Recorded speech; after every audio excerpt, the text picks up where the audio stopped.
کبھی وہ بالکل خاموش ہو جاتی اور کبھی چھوٹی سی بات پر ایسا طوفان کھڑا کرتی کہ پورا گھر لرز اٹھتا تھا۔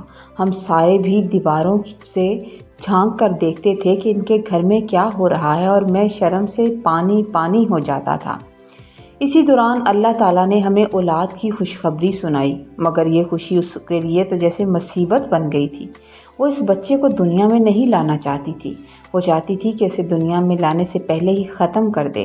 اسے ضائع کرنے کے در پہ تھی۔ میں اس کے سامنے ہاتھ جوڑتا رہا، اس کی منتیں کرتا رہا، اس کی ہر غلط اور ناجائز بات مانتا رہا، کیونکہ میں اس سے بہت محبت کرتا تھا۔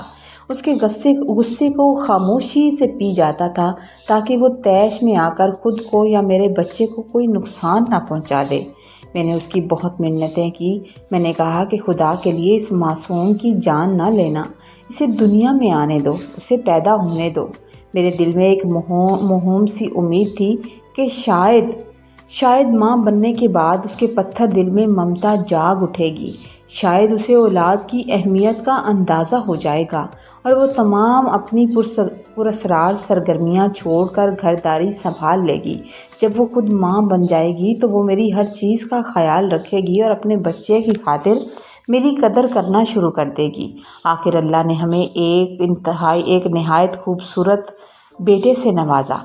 مجھے لگا کہ اب میری زندگی کے اندھیرے چھٹ جائیں گے، لیکن اس عورت کے ارادے تو کچھ اور ہی تھے۔ اسے جیسے صرف اپنی طبیعت بہتر ہونے اور اس بچے کے دنیا میں آنے کا انتظار تھا، جیسے اسے وہ بچہ کوئی مصیبت لگ رہا تھا جس سے وہ چھٹکارا پانا چاہتی تھی۔ ابھی بچے کی پیدائش کو مشکل سے صرف 2 ہفتے ہی گزرے ہوں گے کہ ایک دن جب میں کام سے واپس آیا تو گھر کا منظر دیکھ کر میرے پیروں تلے سے زمین نکل گئی۔ وہ اپنا تمام ضروری سامان سمیٹ کر خاموشی سے گھر چھوڑ کر جا چکی تھی، اور وہ ایک ماں کے معصوم بچے کو تڑپتا چھوڑ کر چلی گئی تھی، جس کے لیے میں نے اتنی دعائیں مانگی تھی۔ اور اس کی بے وفائی اور سنگ دلی میرے لیے بے شک ناقابل برداشت تھی، لیکن میں برداشت کرتا رہا، اسے اپنے آنے والے بچے کے لیے۔ لیکن ابھی دکھوں کا ایک اور پہاڑ مجھ پر ٹوٹنا باقی تھا، جو میرے اپنے ہی گھر والوں کی طرف سے تھا۔ ان کا بھی صبر کر کے تقریباً صبر جو تھا وہ ختم ہو چکا تھا۔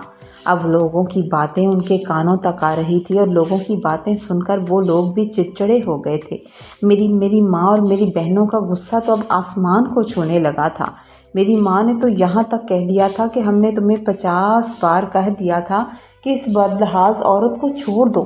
جب وہ اپنی منہ سے کہتی تھی کہ مجھے چھوڑ دو تو تم چھوڑ دیتے۔ ہم سے غلطی ہو گئی، لیکن تم اس میں عقل کے آنے کی امید میں اسے برداشت کرتے رہے۔ عقل آنے کی امید میں تم اسے برداشت کرتے رہے کہ کب جا کے اسے عقل آئے گی، اور ہمیں بھی اس کی بدتمیزیوں کی سزا دیتے رہے۔ اب اس بچے کو اس گھر میں کوئی جگہ نہیں ہے۔ میری ماں نے اتنا سخت لہجہ استعمال کیا اور اتنے سخت لہجے میں کہنے لگی کہ ہم تو ذرا برابر بھی ہمیں یقین نہیں کہ یہ تمہارا خون ہے۔ اسے ابھی کے ابھی لے جاؤ اور کسی یتیم خانے میں دے آؤ۔ وہ عورت اب تمہاری زندگی سے چلی گئی، خود کو سنبھالو۔ ہم اس عورت کی نشانی کو اس چھت کے نیچے ایک پل نہیں دیکھنا چاہتے۔ میں چاہتی ہوں کہ میرا بیٹا نارمل زندگی کی طرف آئے، اور میں جلد ہی تمہاری شادی کر دوں گی۔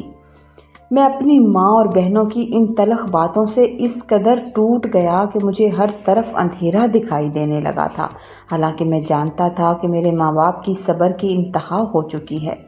جس بچے کو میں نے اپنی محبت کا سہارا سمجھا تھا، جسے ایک امید سمجھا تھا کہ جب وہ اس دنیا میں آئے گا تو میری بیوی سدھر جائے گی، جب ایک ماں بنے گی تو خود کو پہچانے گی، مجھے پہچانے گی اور میرے بچے کا بھی خیال رکھے گی، لیکن میری وہ امید ختم ہو گئی تھی۔ گھر کے اندر کے زخم کیا کم تھے کہ باہر والوں نے میرا جینا دوبار کر دیا۔ لوگ راستے میں مجھے روک لیتے، راستے میں روک کر تانے مارتے، اور کبھی تو طرح طرح کے غلط سوال کرتے۔ کوئی کہتا کہ کیا وہ کسی سے ملنے جاتی تھی؟ کیا تم نے اسے کبھی کسی کے ساتھ دیکھا تھا؟ کیا یہ بچہ تمہارا ہے؟ ان زہریلے سوالوں کو سن کر میری نظریں شرم سے جھک جاتی تھیں، اور میرے پاس کسی کو دینے کے لیے کوئی جواب نہیں ہوتا تھا۔ ہر طرف سے ملنے والی تذلیل، ماں کی نفرت اور سماج کے طعنوں نے میرے اعصاب شل کر دیے تھے۔ میں سوچنے سمجھنے کی صلاحیت سے بھی آزاد ہو چکا تھا۔ ایک دن جب دکھ اور بے بسی میری انتہا کو پہنچ گئی تو میں نے بوجھل دل سے اور روتی ہوئی آنکھوں کے ساتھ اس معصوم جگر کے ٹکڑے کو اٹھایا تھا اور لے جا کر یتیم خانے دے دیا تھا۔ اسے وہاں چھوڑتے وقت مجھے ایسا محسوس ہو رہا تھا جیسے میں اپنے ہاتھوں سے اپنا دل نکال کر وہاں رکھ آیا ہوں۔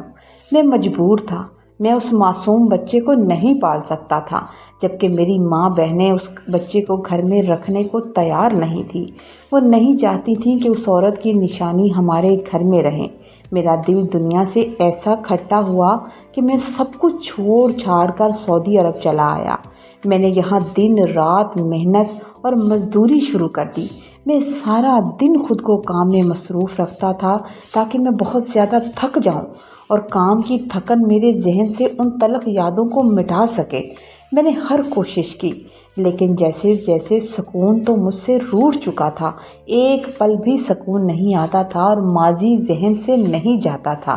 جب میں اپنے ساتھ کام کرنے والے لڑکوں کو فون پر اپنی بیویوں سے محبت بھری باتیں کرتے دیکھتا یا سنتا تو میرے اندر زہر بھر جاتا تھا۔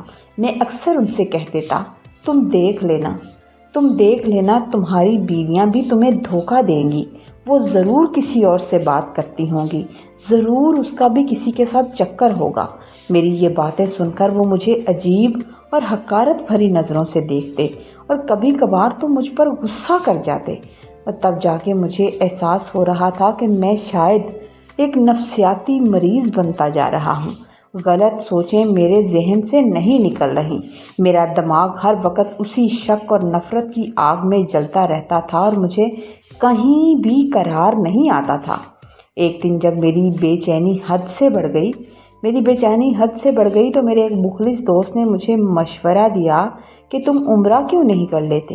اللہ کے گھر جاؤ، اللہ کے پاس جاؤ اور وہاں جا کر اپنے گناہوں کی معافی مانگو، اپنے دل کا سارا حال اللہ کو سناؤ، اپنے رب کے سامنے بیان کر دو، ہو سکتا ہے وہ تمہیں سکون دے دے، ہو سکتا ہے اللہ کے گھر جا کر تمہیں سکون مل جائے جو تم پوری دنیا میں تلاش کرتے پھر رہے ہو، خود کو تھکاتے ہو مگر سکون نہیں پاتے۔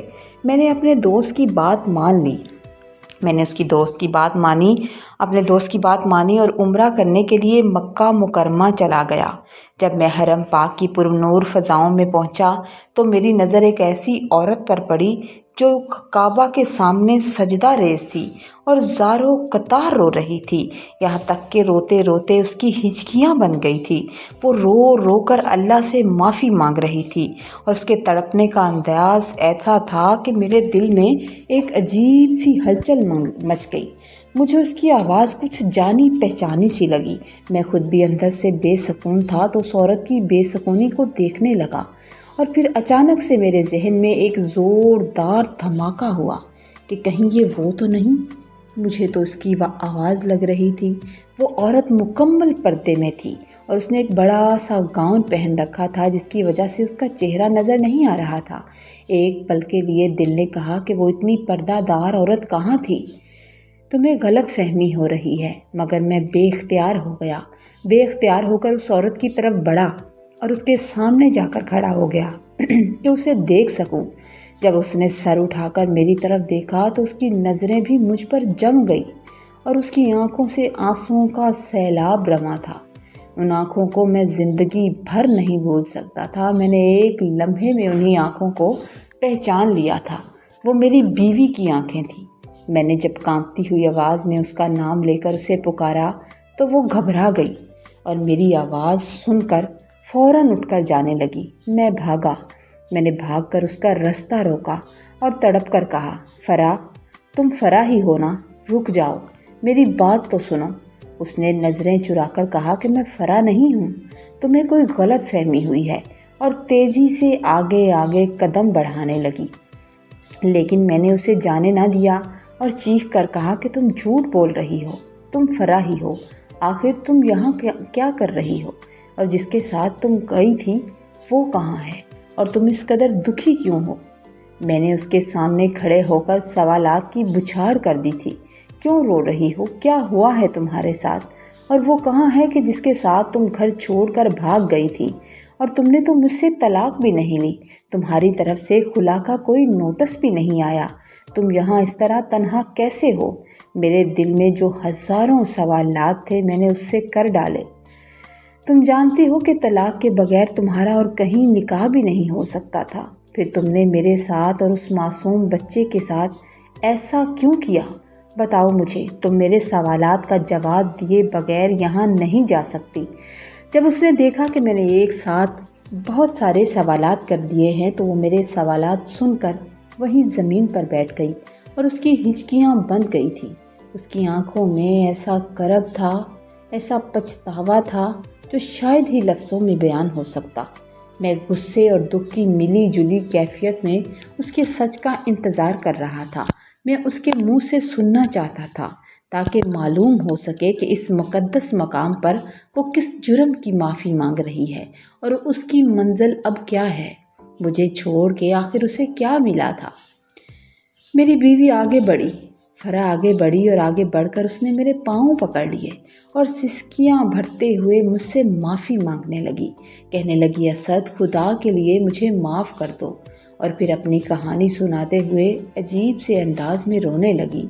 کہنے لگی کہ میری تم سے شادی زبردستی ہوئی تھی، میں اس شادی سے راضی نہیں تھی، اس شادی میں میرے ماں باپ کی مرضی شامل تھی مگر میری مرضی شامل نہیں تھی۔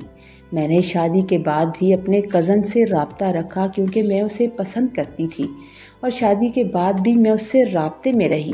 وہ مجھ سے کہتا تھا کہ تم ایک بار گھر سے باہر آ جاؤ، تم ایک بار باہر آ جاؤ، مجھ تک پہنچ جاؤ تو ہم اسد سے طلاق لے لیں گے اور میں تم سے نکاح کر لوں گا اور میں تمہیں اپنے گھر میں رکھوں گا۔ اسی جھانسے میں آ کر بچے کی پیدائش کے بعد میں سب کچھ چھوڑ کر اس کے پاس چلی گئی تھی، اس امید پر کہ اب وہ مجھے اپنا لے گا اور تم سے طلاق لینے میں میری مدد کرے گا۔ تمہیں یاد ہوگا کہ میں وہاں سے صرف اپنا ضروری سامان اور وہی چیزیں لے کر آئی تھی جو میرے مائکے سے آیا تھا۔ میں نے تمہاری کوئی چیز نہیں لی تھی کیونکہ مجھے ان چیزوں سے کوئی لالچ نہیں تھا، لیکن وہاں جا کر مجھ پر انکشاف ہوا کہ وہ انسان تو مجھے بیچنا چاہتا تھا، اس کے لیے تو میں کچھ بھی نہیں تھی، اسے مجھ سے کوئی دلچسپی نہیں تھی۔ اس نے تو دوستی کا ناٹک صرف اس لیے رچایا تھا تاکہ مجھے اپنے جال میں پھنسا سکے۔ میری قسمت اچھی تھی، میری قسمت اچھی تھی کہ اس جگہ کی ایک ملازمہ نے مجھے سچ بتا دیا اور کہنے لگی کہ بیٹی، یہاں سے جتنی جلدی ہو سکے بھاگ جاؤ ورنہ تم پھنس جاؤ گی، ان لڑکوں کا گروہ کوئی اچھا گروہ نہیں ہے۔ فرح بتانے لگی کہ وہاں سے بھاگنا ناممکن تھا کیونکہ اس بڑے سے گھر کی دیواریں بھی بہت بڑی تھی، اس لیے میں نے جان بوجھ کر خود کو زخمی کر لیا اور اپنی حالت اتنی خراب کر لی کہ ان لوگوں کو مجبوراً مجھے ہاسپٹل لے کر جانا پڑا۔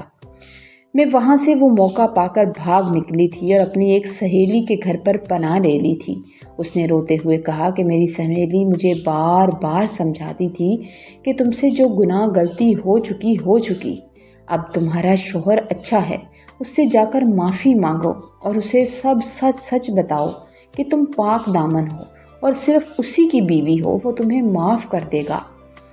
جب میں نے کچھ دنوں بعد حوصلہ جمع کیا، خود کو تمہارے سامنے لانے کی ہمت پیدا کی اور ٹوٹے ہوئے قدموں کے ساتھ جب تمہارے گھر کی طرف آئی تو پتہ چلا کہ تم نے لوگوں کے طعنوں سے تنگ آ کر بیٹے کو یتیم خانے چھوڑ دیا ہے اور خود ملک چھوڑ کر جا رہے ہو۔ میں یہ سن کر میرے اندر تمہارا سامنا کرنے کی ہمت نہیں رہی تھی۔ مجھے اندازہ تھا کہ لوگوں کی باتیں سن کر تم ٹوٹ گئے ہوگے۔ میں نے سوچا کہ میں نے اپنا گھر خود اپنے ہاتھوں سے تباہ کیا ہے، اب میں تمہیں کیا منہ دکھاؤں گی، میں بہت شرمندہ تھی۔ وہ مزید کہنے لگی کہ اس نے اپنی اسی سہیلی کے ذریعے یتیم خانے سے اپنا بیٹا واپس لے لیا تھا کیونکہ اب وہی اس کی زندگی تھا۔ اس سہیلی نے نہ صرف اسے سر چھپانے کی جگہ دی، مشکل وقت میں اس کا ساتھ دیا، بلکہ اپنی ہی جگہ اپنے ساتھ میری نوکری بھی لگوا دی تاکہ میں اپنا اور اپنے بچے کا پیٹ پال سکوں۔ فرح نے روتے ہوئے بتایا کہ میں اپنے میکے بھی نہیں جاتی تھی